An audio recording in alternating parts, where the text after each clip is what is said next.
آغاز ماه اپریل، نیمه اولی روز، حرارت بالای 30 درجه.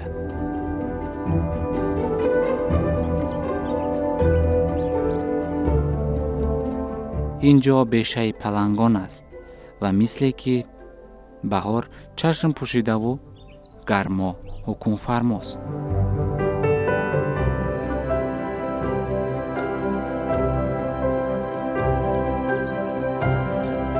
با گفته کارمندان این موضع، سال هاست که بهار به قدر کافی این محیط را تراوت نمی بخشد. بهارش خیلی کوتاه، هنوز در ماه فوریه به چند روز می آید و به زودی می گذرد.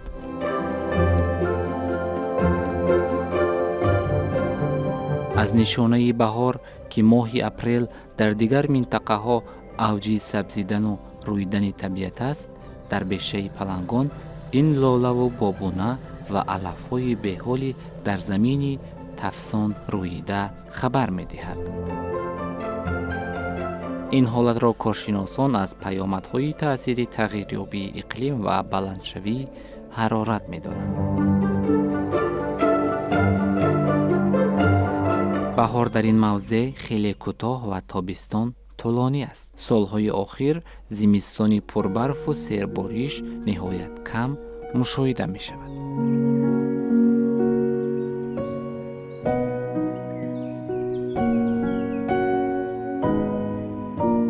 حرارت بلند در فصل گرما برای حیوانات نادر موضع دلگیر کننده است.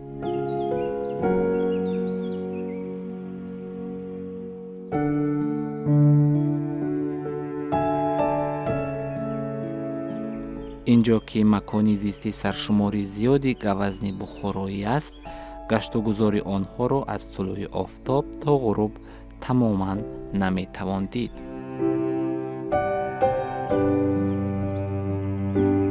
بهار و تابستان اینجا از همه بیشتر خوشحالی را پرنده و خزنده ها دارند. مرغابی سفید که یگانه در مرغزاری بیشه پلنگان دیده می شود، خود را میان آب و تغیزارهای اینجا از خاموشی و بی‌صدایی اطراف، گرمی و حرارت محیط مثل که حکمران گمان کرده روی آب و درون آن غوطه می‌زند و سر می‌برارد. غذای این نمودی مرغابی ها در اینجا ماهیچه ها هستند. آنها روی آبی صاف و نرم شنا کرده گرما را احساس نمی کنند. محیط آرام امکان داده است که پرنده ها به ترس و هراسان اینجا زندگی کرده تخم خود را هر جایی که خواهند گذاشته چوجه به دنیا آورند.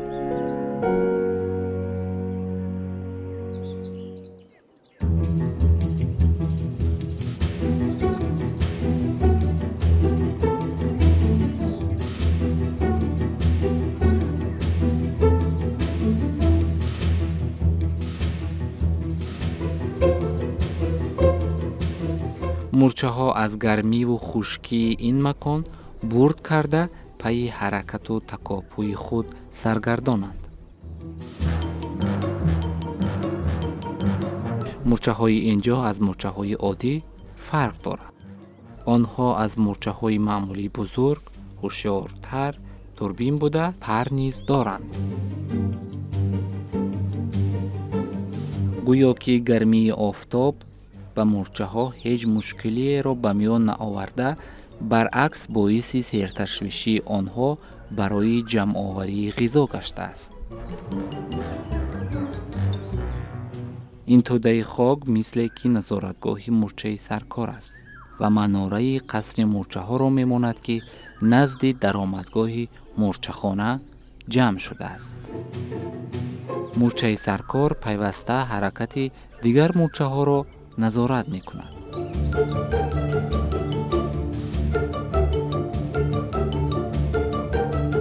حیات مورچه ها خیلی پرحرکت، جالب و دیدنی است. بهار مورچه ها کوشش می کنند تا از گل و گیاه رویده استفاده کرده ذخیره نمایند. تابستان باشد زیادتر تشویش دارند. به محض خشک شدن گل و گیاه به جمع‌آوری تخم آنها می‌شتابند.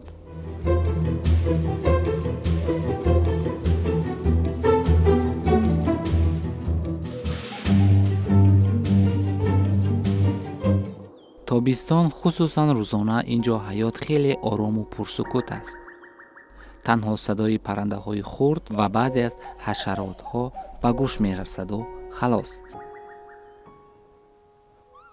تابستان حتی نمایندگان درندگان به مثل گرگ و شغال روزانه کم برای دریافت غذا می‌براید. زیرا حرارت اینجا تابستان‌ها بالای 40-45 درجه است.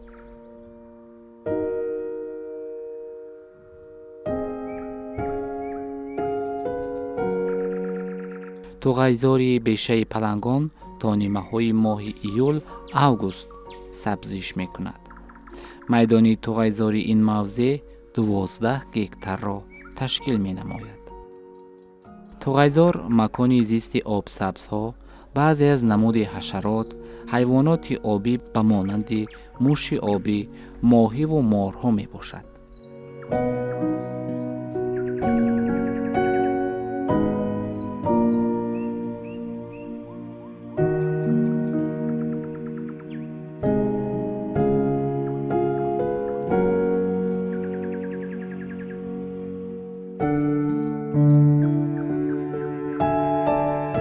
امسال به نقل کارمندان ممنوعگاه زمستان و بهار خیلی کمباریش آمد و سطح آب به فرق از سالهای قبل خیلی پست بود.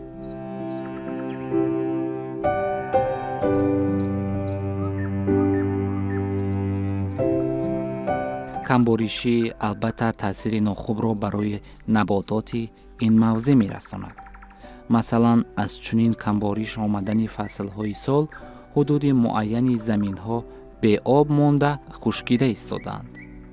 نباتات نیز در این برابر افزایش را از دست داده درختان و بوته‌ها به خشکی رسیده ایستادند.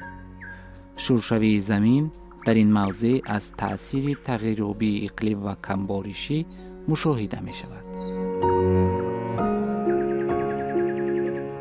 حیوانات این موضع خصوصاً گوزن بخارهای روزانه میان توغیزار و جنگلزار را جای استراحت و امن از درندگان برای خود قرار داده تا غروب آنجا میمانند.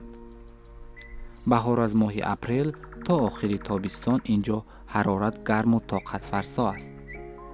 ولی منظره تیر ماهی بیشه پلنگان رنگریزی طبیعت و زیبایی خاص را میماند.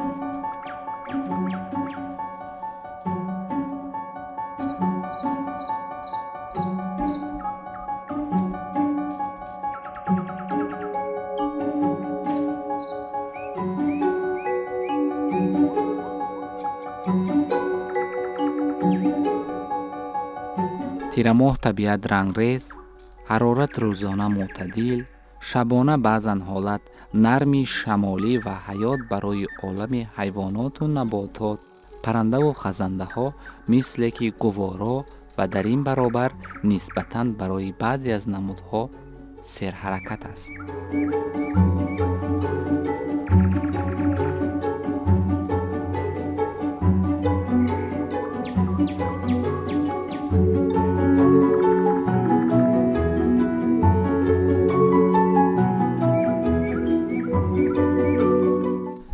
بعد نیزشوی آخرین نماینده پلنگ تورانی در این مکان هنوز زمان شوروی گوزن بخارایی نادرترین حیوان این موضع گردید که زیر حمایه قرار دارد.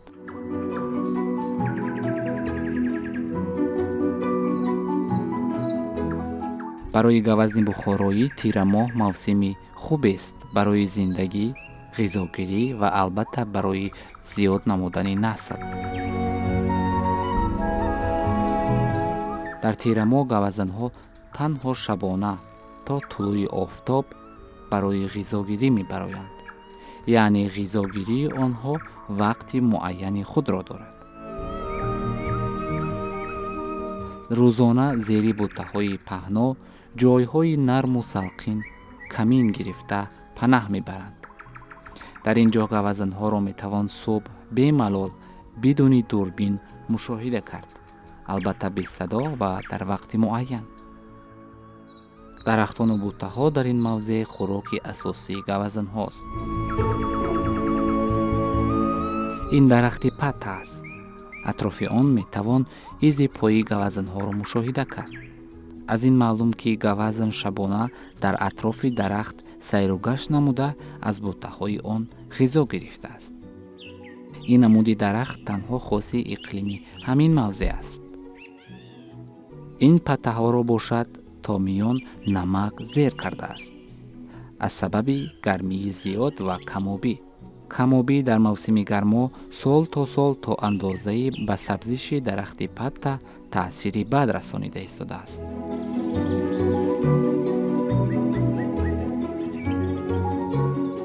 در این بیشه در تیر ماه حیوانات از غذا تنقصی نمی کشند، خصوصا گوزن ها.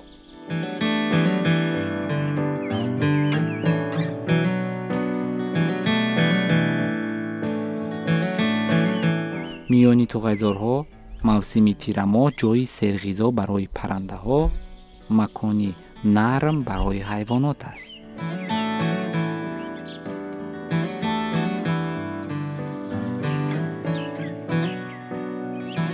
درنده ها روزانه که حرارت در تیر ماه معتدل است، جای ناعیان کمین گرفته طعمه خود را نظارت می کنند.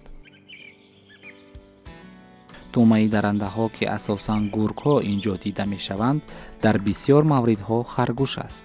اگر شکارشان برار گیرد، بعضاً حالت پرنده ها و احیانا گوزن نیز می تواند طعمه گرگ ها باشد. ولی گوزن ها را خیلی کم طعمه خود می کنند، چرا که گوزن چالاک، هوشیار و خیلی تیزدو است.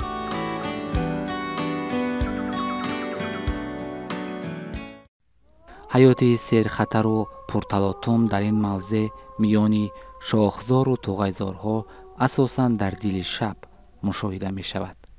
شبانه صداهای گوناگون به گوش می رسد. شب اینجا زمانی گیرودار است. روز باشد وقت خاموشی و استراحت.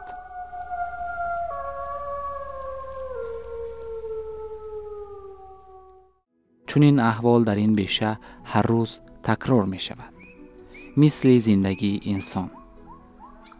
فقط که طلوع آفتاب فضای بیشه را آرام و بی خطر می کند و شب را باشد پرتلاطم. در هر صورت حیات را اینجا مشاهده کردن مثل که زندگی را آموختن است.